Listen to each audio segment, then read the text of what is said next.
नमस्कार, स्वागत है आप सभी को। आज की विषय है कलयुग में भी भगवान दर्शन देते हैं। पौराणिक कथा। कृष्णनगर के पास एक गांव में एक ब्राह्मण रहते थे। वे ब्राह्मण पुरोहित का काम करते थे। एक दिन यजमान के यहाँ पूजा कराकर घर लौटते समय उन्होंने रास्ते में देखा कि एक मालिन साग वाली एक और बैठी साग बेच रही है। भीड़ लगी है, कोई साग तुड़वा रहा है तो कोई मोल कर रहा है। पंडित जी रोज उसी रास्ते जाते भी साग वाली को भी वहीं देखते। एक दिन किसी जान पहचान के आदमी को साग खरीदते देखकर वे भी यहीं खड़े हो गए। उन्होंने देखा साग वाली के पास एक पत्थर का है, उससे वह 5 सेर वाले को 5 सेर और 1 सेर वाले को 1 सेर भाग तौल रही है। एक ही बाट 100 तौलों में समान काम देता है। पंडित जी को बड़ा आश्चर्य हुआ। उन्होंने साग वाली से पूछा, तुम इस एक ही पत्थर के बाट से कैसे सबको तौल देती हो? क्या सबका वजन ठीक उतरता है? पंडित जी के परिचित व्यक्ति ने कहा, हाँ पंडित जी, यह बड़े अचरज की बात है। हम लोगों ने कई बार इससे लिए हुए साग को दूसरी जगह तौल कर आजमाया, पूरा वजन सही उतरा। पंडित जी ने कुछ रुककर साग वाली से कहा, बेटी यह पत्थर मुझे दोगी? साग वाली बोली, नहीं बाबा जी, तुम्हें नहीं दूंगी। मैंने बड़ी कठिनता से इसको पाया है। मेरे सिर बटखरे हो जाते तो घर जाने पर माँ और बड़े भाई मुझे मारते। 3 बरस पहले की बात है, मेरे बटखरे खो गए। मैं घर गई तो बड़े भाई ने मुझे मारा। मैं रोती रोती घाट पर आकर बैठ गई और मन ही मन भगवान को पुकारने लगी। इतने में ही मेरे पैर के पास यह पत्थर लगा। मैंने इसको उठाकर ठाकुर जी से कहा, महाराज, मैं तौलना नहीं जानती, आप ऐसी कृपा करिए जिससे इसी से सारे तौल हो जाए है। बस तब से मैं इसे रखती हूँ। अब मुझे अलग अलग बटखरे की ज़रूरत नहीं होती, इससे सब काम निकल जाता है। बताओ तुम्हें कैसे है ये दूँ? पंडित जी बोले, मैं तुम्हें बहुत से रुपए दूंगा। साग वाली ने कहा, कितने रुपए दोगे? तुम मुझे वृंदावन का खर्च दोगे। सब लोग वृंदावन गए हैं, मैं ही नहीं जा पाई। ब्राह्मण ने पूछा, कितने रुपये में तुम्हारा काम होगा? साग वाले ने कहा, पूरे 300 रुपये चाहिए। ब्राह्मण बोले, अच्छा बेटी, यह तो बताओ तुम इस शिला को रखती कहाँ हो? साग वाले ने कहा, इसी टोकरी में रखती हूँ बाबा जी। और कहा, कहाँ रखूँगी? ब्राह्मण घर लौट आए और चुपचाप बैठे रहे। ब्राह्मणी ने पति से पूछा, वह उदास क्यों बैठे हैं? देर जो हो गई। ब्राह्मण ने कहा, आज मेरा मन खराब हो रहा है, मुझे 300 रुपये की ज़रूरत है। ब्राह्मण पत्नी ने कहा, इसमें कौन सी बात है? आपने ही तो मेरे गहने बनवाए थे, विशेष ज़रूरत हो तो लीजिए, इन्हें ले जाइए, होना होगा तो फिर हो जाएगा। इतना कहकर ब्राह्मणी ने गहने उतार दिए। ब्राह्मण ने गहने बेचकर रुपए इकट्ठे किए और दूसरे दिन सवेरे साग वाली के पास जाकर उसे रुपए गिन दिए और बदले में उस शिला को ले लिया। गंगा जी पर जाकर उसको अच्छी तरह धोया और फिर नहा धोआ कर वे घर लौट आए। इधर पीछे से एक छोटा सा सुकुमार बालक जाकर ब्राह्मणी से कह गया, पंडिताइन जी, तुम्हारे घर ठाकुर जी आ रहे हैं, घर को अच्छी तरह झाड़ बहार कर ठीक करो। सरल हृदय ब्राह्मणी ने घर साफ करके उसमें पूजा की सामग्री सजा रही थी। ब्राह्मण आकर देखा तो उन्हें अचरज हुआ। ब्राह्मणी से पूछने पर उसने छोटे बालक के आकर कह जाने की बात सुनाई। यह सुनकर पंडित जी को और भी आश्चर्य हुआ। पंडित जी ने शिला को सिंहासन पर पधार कर उसकी पूजा की, फिर उसे ऊपर कुल्ले में पधरा दिया। रात को सपने में भगवान ने कहा, तुम मुझे जल्दी लौटा, नहीं तो तेरा भला नहीं होगा, सर्वनाश हो जाएगा। ब्राह्मण ने कहा, जो कुछ भी हो मैं तुमको लौटाऊंगा नहीं। ब्राह्मण घर में जो कुछ भी पत्र पुष्प मिलता उसी से पूजा करने लगे। 2-4 दिनों बाद अश्वपरव में भगवान ने फिर कहा, मुझे फेंक आ, नहीं तो तेरा लड़का मर जाएगा। ब्राह्मण ने कहा, मर जाने दो, तुम्हें नहीं फेंकूंगा। महीना पूरा बीतने भी नहीं पाया था कि ब्राह्मण का एकमात्र मर गया। कुछ दिनों बाद फिर अश्वपरव हुआ, अभी मुझे वापस दे आ, नहीं तो तेरी लड़की मर जाएगी। दृढ़ निश्चयी ब्राह्मण ने पहले वाला ही जवाब दिया। कुछ दिनों पश्चात लड़की मर गई। फिर कहा कि अब की बार स्त्री मर जाएगी। ब्राह्मण ने इसका भी वही उत्तर दिया। अब स्त्री भी मर गई। इतने पर भी ब्राह्मण अचल अटल रहा। लोगों ने समझा यह पागल हो गया है। कुछ दिन बीतने पर अश्वपरव में फिर कहा गया, देख अब भी मान जा, मुझे लौटा दे, नहीं तो 7 दिनों में तेरे सिर पर बिजली गिरेगी। ब्राह्मण बोले, गिरने तो मैं तुम्हें उस साग वाले की गंदी टोकरी में नहीं रखने का प्रण कर रखा है। ब्राह्मण ने एक मोटे कपड़े में लपेटकर भगवान को अपने मजबूत बांध लिया। वे सब समय वहीं उन्हें बांधे रखते। कड़कड़ा कर बिजली कौदी नजदीक आती पर लौट जाती। अब 3 ही दिन शेष रह गए। एक दिन ब्राह्मण गंगा जी के घाट पर संध्या पूजा कर रहे थे कि 2 सुंदर बालक उनके पास आकर जल में कूदे। उनमें एक सांवला था, दूसरा गोरा। उनके शरीर पर कीचड़ लिपटा था। वे इस ढंग असने जल में कूदे कि जल उछल कर ब्राह्मण के शरीर पर पड़ा। ब्राह्मण ने कहा, तुम लोग कौन हो भैया, कहीं इस तरह जल में कूदा जाता है? देखो मेरे शरीर पर जल पड़ गया। इतना ही नहीं, मेरे भगवान पर भी छींटे पड़ गए। देखते नहीं, मैं पूजा कर रहा था। बालकों ने कहा, ओहो, तुम्हारे भगवान भी छोटे लग रहे हैं।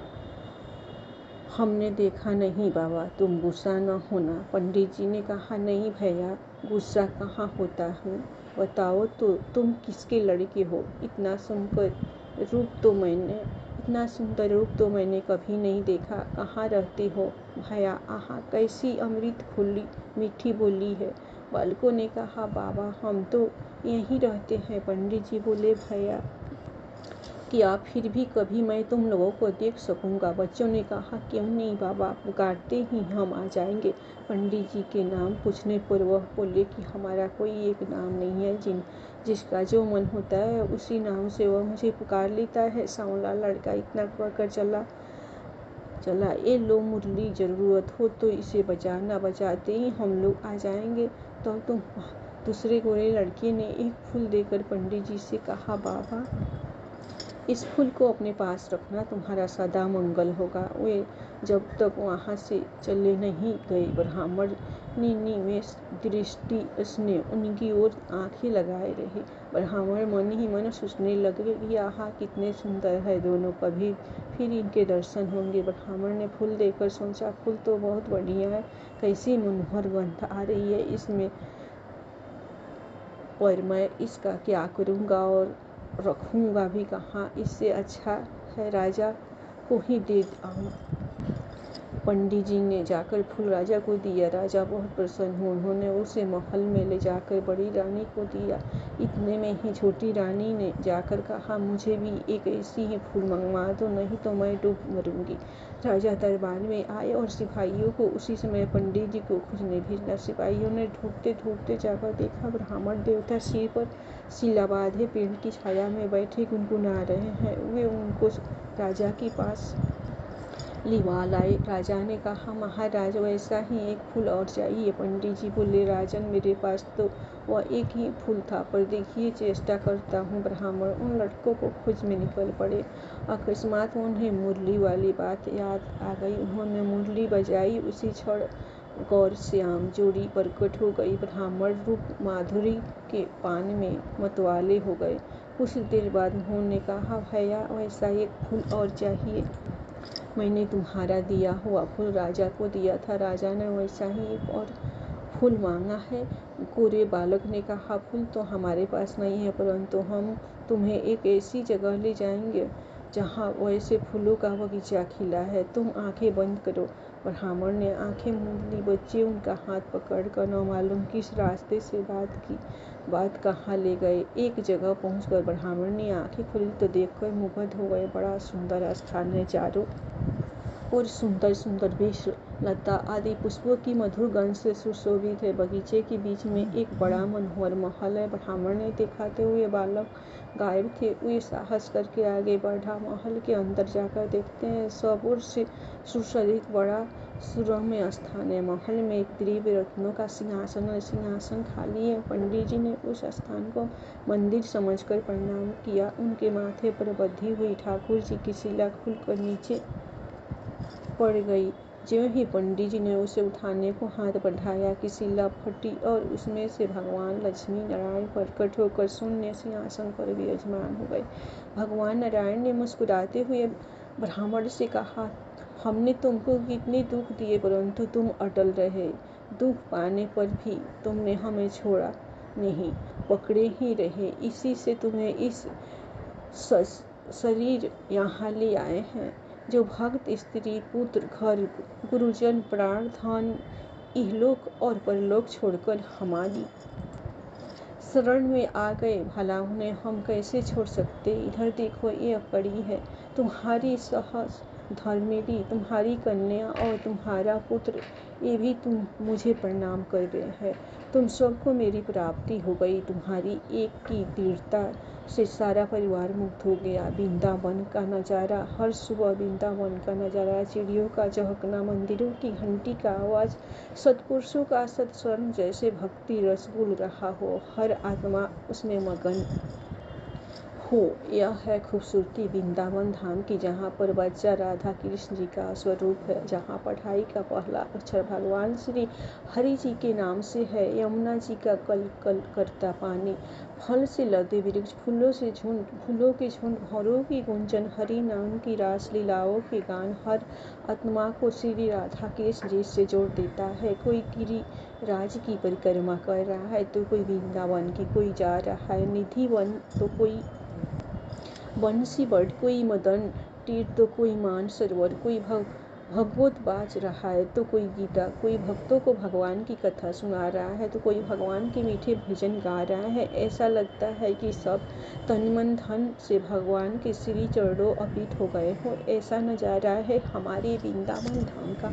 कोई सुबह सुबह मंदिर की सीढ़ियों धो रहा है तो कोई प्रसाद बांट रहा है, कोई कीर्तन कर रहा है तो कोई दर्शन खुलने पर इंतजार कर रहा है, कोई दर्शन करके उसमें मगन हो रहा है तो कोई पदावली लिखने में व्यस्त हो रहा है। कहीं मंदिर में फूल श्रृंगार बन रहा है तो कहीं भोग बन रहा है। ऐसा लगता है जैसे आठों पहर भगवान शुरू होकर भगवान पर ही खत्म हो जाते हैं। वक्त कब खत्म हो जाता है ये किसी को पता ही नहीं चलता। ना किसी को अपनी अवस्था का ध्यान है, न ही किसी को अहंकार है, ही कोई झगड़ा लड़ाई है। सब मिलजुल कर ही निस्वार्थ प्रेम जगा रहे हैं अपनी और दूसरों के दिल में। और समय का यह है सुंदर नज़ारा इस वृंदावन धाम की, जहाँ किस रूप में भगवान मिल जाए कुछ पता नहीं। ऐसी अदर धरती को हम सत सत नमन करते हैं। श्री राधा कृष्ण के घुंघराले की कमल नयन, श्याम वरण, मोहिनी चितवन, मीठी मुस्कान, गले में बंजती माला, जिनके शीश पर विराजे मुर मुकुट, तन लहराए पीताम्बर, चरणों में नूपुर, हाथों में बांसुरी लिए यह नटखट गोपाल जिसे हर गोप गोपी प्रेम से कान्हा बुलाए, यह सब का चित चुरा लेते हैं। भोली भाली चंद्रवंदन, चंचल नयन, सुंदर महीन स्वरूप, गौर वरण, मधुर मुस्कान, मनमोहिनी रसिक बंदनी, शीश चंद्रिका धारिणी, कनक समान शोभयमान, भूषण बिना विभूषित वृंदावन धाम की अधिष्ठात्री देवी हमारी श्री राधा रानी है। यहाँ नित्य किशोर और नित्य किशोरी श्री राधा कृष्ण एक प्राण दो देह है। श्री राधा रानी जिनकी चरण धूलि भी अत्यंत दुर्लभ है, हर सखी के हृदय में विराजती है। धन्यवाद। आप लोगों को यह कहानी पसंद आई होगी तो आप लोग राधा कृष्ण के नाम पर लाइक सब्सक्राइब दिल खोलकर ज़रूर कीजिए और वृंदावन धाम पर जय कृष्ण राधे।